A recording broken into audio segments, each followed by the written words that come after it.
Today we're diving into the latest electric vehicle and tech news, and there's a lot happening. We'll talk about Tesla's new deals, surprising delays, changes to Autopilot, updates from Apple, robotaxis, and more. Let's walk through it all in a clear and simple way. We start with Consumer Reports, which has just released its 2026 rankings for car brands. These ratings are based on road testing, reliability, safety, and what owners think of their vehicles. They use one of the biggest sets of data ever, covering hundreds of thousands of vehicles. For the very first time, Tesla has made the top 10, coming in at number 10. Consumer Reports says Tesla now makes the most reliable electric vehicles, especially thanks to improvements made to the newest versions of the Model 3 and Model Y. They explain that Tesla's early vehicles had issues with build quality, but the newest cars show much more consistent reliability because the designs have stabilized and manufacturing has improved. However, they do point out that Teslas from 5 to 10 years ago are still some of the least reliable models in their age group.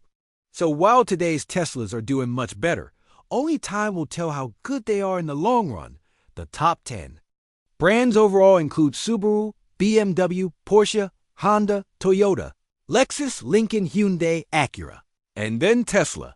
Subaru sits at the top and continues to get praise for making safe, reliable cars that owners love. BMW remains the highest-rated luxury brand, and Toyota holds on to the title of the single most reliable brand. Only two used automakers made the top 10, Lincoln and Tesla, which shows how competitive the worldwide market has become. Now, let's talk about Tesla directly. Recently, we heard the new performance version of the Model Y was sold out through 2025, but now there's a delay. Some customers were told their vehicles were already at delivery centers, but suddenly the cars disappeared from the app.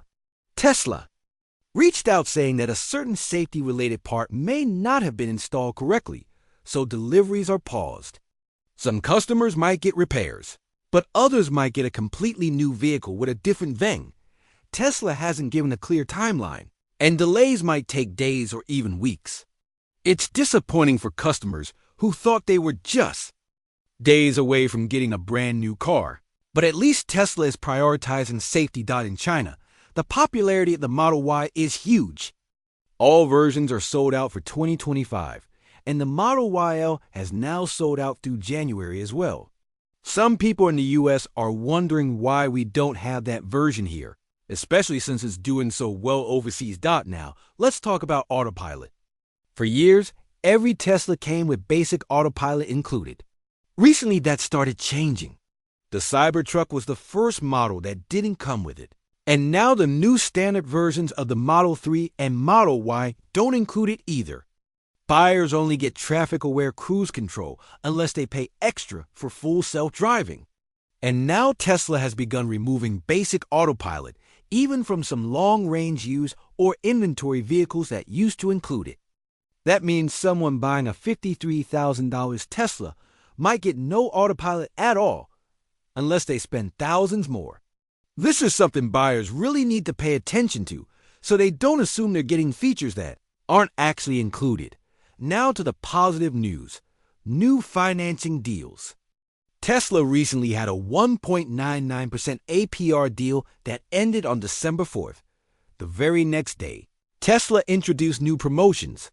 The biggest surprise is that the standard Model Y now has financing available at 0% APR for up to 72 months, which is extremely rare for Tesla. Other models get 2.9% or 3.99% interest, depending on the version. Tesla also added another perk.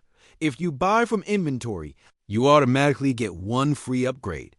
Tesla still has other discounts, 2 free supercharging miles, referral bonuses, discounted leases, and special offers for veterans. All of these incentives suggest Tesla is gearing up to sell as many vehicles as possible before the end of the year. On the tech side, Tesla made some software changes to the Model S and Model X. They simplified the suspension settings inside the car, replacing a detailed screen with more basic presets like Comfort and Standard. The change isn't huge for everyday drivers, and older models will still keep the original interface. Meanwhile, a lot is happening at Apple. A major design executive, Alan Dye, is leaving the company to lead a new creative studio at Meta. He helped shape Apple interfaces for years, including iOS updates and Apple Vision Pro. His departure comes during a time when other high-level Apple leaders are also stepping down. Some people inside the company see this as a fresh chance for change, while others worry about losing design talent.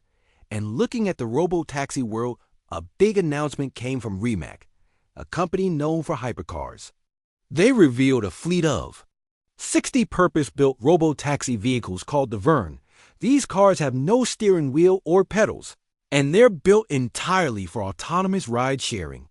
Rimac plans to begin service in 2026, starting in Europe. It's interesting to see companies pushing forward in this space, especially as Tesla continues working on full self-dash driving. To wrap things up, this was a busy week filled with updates on reliability, delivery delays, financing deals shifting, tech leadership, and the fast-growing world of autonomous vehicles.